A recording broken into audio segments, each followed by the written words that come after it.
Hello everybody, hope you're having a wonderful day. Today I would like to share with you guys my final thoughts on the CGRB Acacia. This model comes in just about 30 bucks during the holiday season. I don't know when you guys are seeing this video, it may have passed already, but I have seen this as low as $25. That is wild for what you're getting here. $25, that's a steal. This is an awesome freaking knife, and I stand by my statement in the unboxing video and a couple short format videos that I've made showing off this knife. I genuinely think that this blows out the CGRB Pyrite Light out of the water. They come in at the same price, you're using the same blade material, but the biggest difference is the lock that they're using.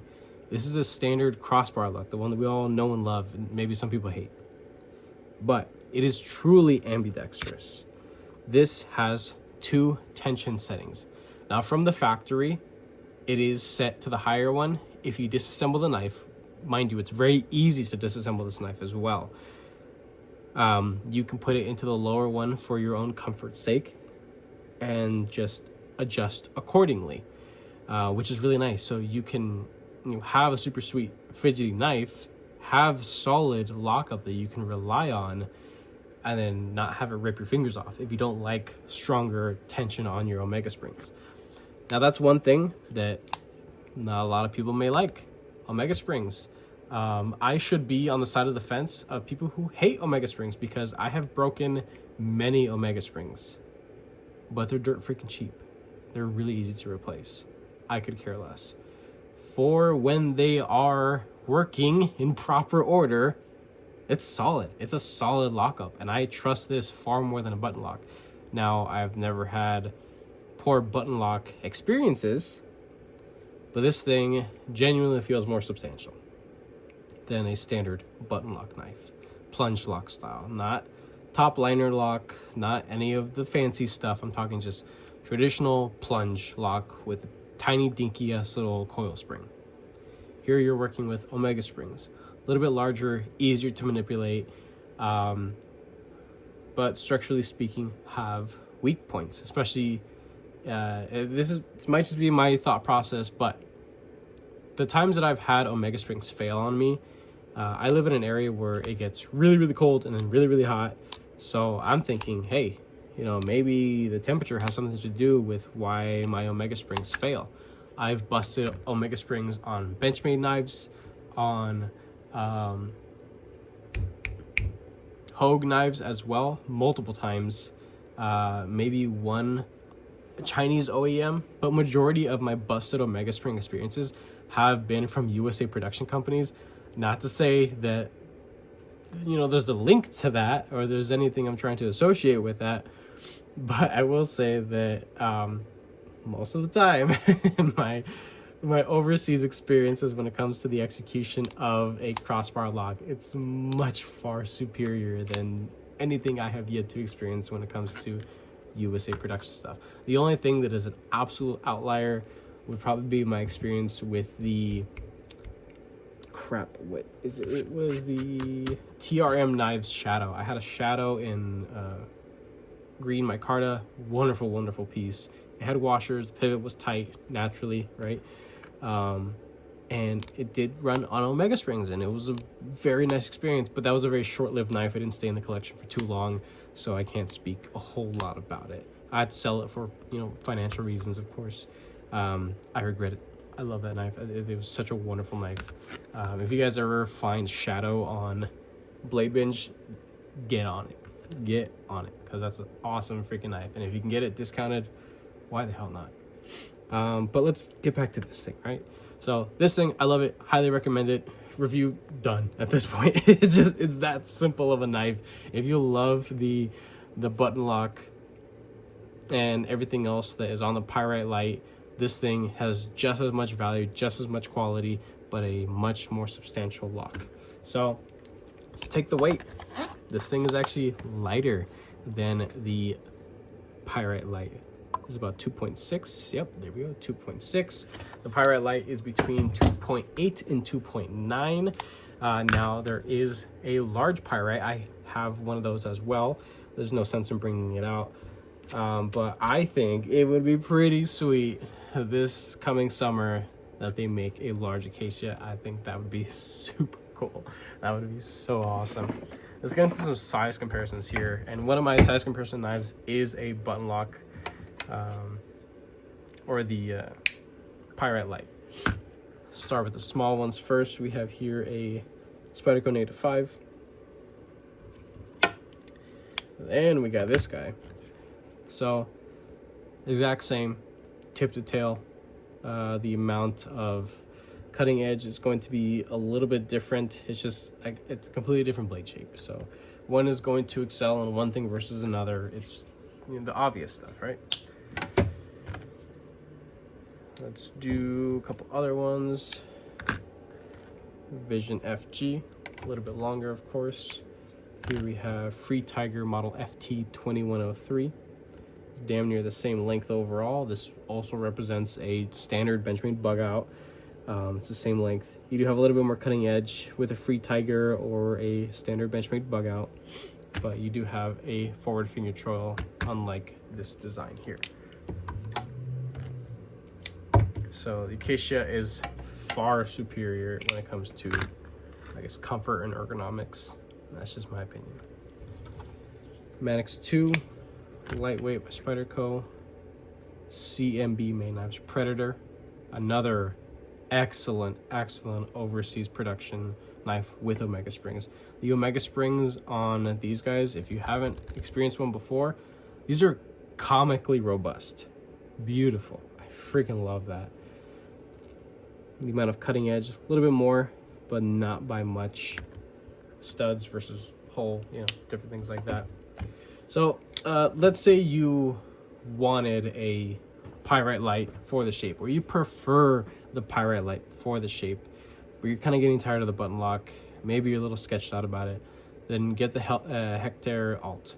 I haven't personally experienced that knife, but I don't need to experience it to say that it pretty much is just a Pyrite Light on creatine. It's just a little bit beefier, not by much, and you have their, you know, their execution of a crossbar lock.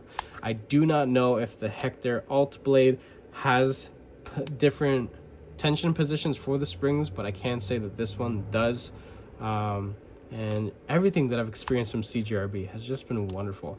I haven't had too many premium things, maybe one or two items that are on the premium side, but really where they shine, this is just me, but they knock it out of the park when it comes to the budget stuff, because this is what people want. This is the stuff that starts people on their journey, or it acts as a wonderful gift knife to gift to somebody who probably uses a knife as like a screwdriver or a hammer, you know, and other tools that you're not supposed to, but then teaches them actual, I guess, focusing on what a tool is actually supposed to be used for. This is a cutting tool, supposed to be used to cut things, not to impact, not to pick at things or anything else. So it teaches discipline in a way, and it's cheap. It doesn't come at a great cost by any means. Like I said, you could get this thing for as low as $25, and that is wild. For $25, getting something as capable as this, that is just unheard of, especially in the past couple years. Like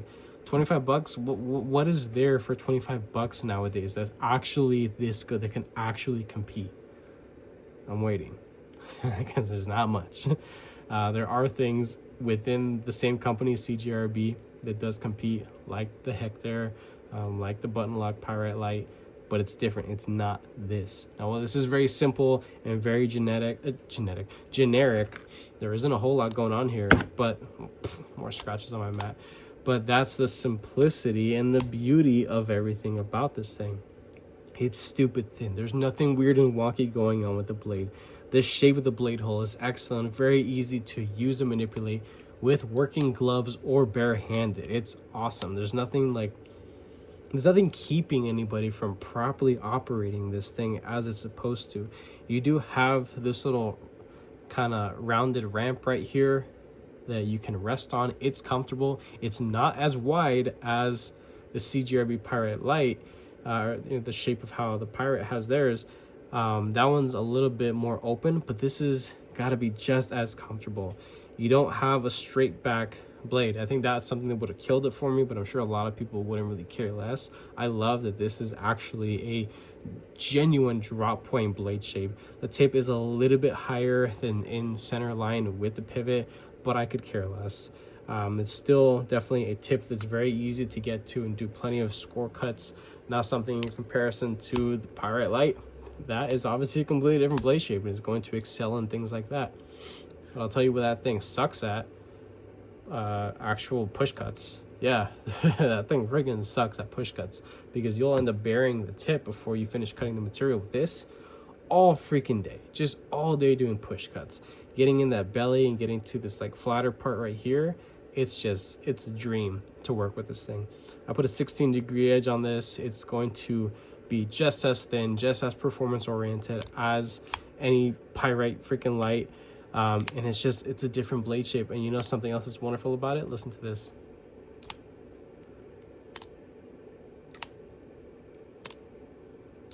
It's developed this little ring ting to it, and I think it's cool. It's just something a little dinky that I kind of tuned in on, and I was like, hey, that's my Pyrite Light doesn't do that. Not even my large Pyrite Light does that.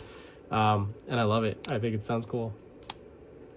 So hopefully it's coming over the camera. It may or may not.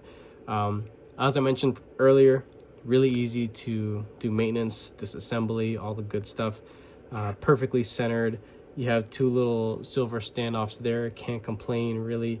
The execution of the pocket clip is excellent. Can't really say anything negative about it. You can flip it to this side. That's wonderful. This is something that is, you know, truly ambidextrous. I can't like thumb flick with my left hand for some reason. I got weak left thumb, but decently strong middle finger on my left. But yeah, I mean, this is something that would be a sick stocking stuffer this Christmas season, if you guys see this video before. But yeah, this thing should be in a lot of people's wish list, or just be in a lot of people's radar for something that is just let's be honest, dirt freaking cheap. You're getting a lot of knife here for so little money. And the ARRPM 9, it's good stuff. I put my name behind it. I have enough confidence in sharpening this knife, in using it. It's corrosion, the potential of corrosion with this thing. I love this blade material. I'm gonna put it up there with some of the best budget blade material out there. I have nothing negative to say about this. It's a dream to work with, and to actually use this knife, it's a no-brainer how simple and how good this thing is. Can't really say much else about this. Maybe the only thing that I could really nitpick about is the scales. They're a little bit smooth. You do feel the design when you kind of like you're really in it, and maybe if you have a little bit of grit on your hands from the job site or something, it'll kind of fill in and make things feel a little bit more secure. But I will say that I have seen some G10 variations of this, and I think they have a little bit of peel ply kind of texture to them. I haven't handled one, of course. It would be sweet to get one in from CGRB. Recently, I have been reaching out to a lot of companies just to see if they would be willing to take a chance on me, and so I could share stuff with you guys, and of course give back to the community as well. So we'll see what happens with that, right? But I have seen different variations already coming out of this thing, and I can say that I'm expecting to see this thing blow up. I really am. I hope that it came out at a good time towards the end of the year. You guys are going to be seeing this on a lot of other channels. By the time I did my unboxing of this, it was about 4 or 5 days later that 3 or 4 big channels showed it off, and I could say that my viewer count and my interactions on what would technically be an almost week-old video, they just kept going up, because when all those big channels and all the people watching them finish their video, and they go see my crackhead ass channel, and they're like, hey, this guy has damn near the same stuff to say about it, and they look and they see the date and they saw that I posted it first. Not that that has any significance to it, but sometimes I get stuff before the big channels because I'm buying stuff with my own money, right? So it's not just sitting in a box piling up in a corner like you hear from all the other channels. But regardless, I will say that this is money well spent for sure.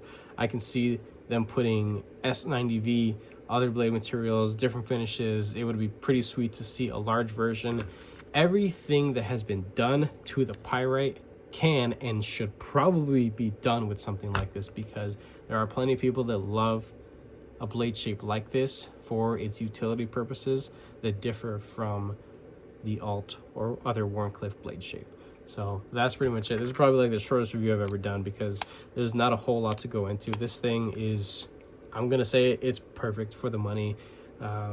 It really is. I got nothing genuinely negative to say about this thing. It's just that freaking good, and I'm a really picky bastard when it comes to stuff at all different price points, and this thing's just a winner in my book for sure.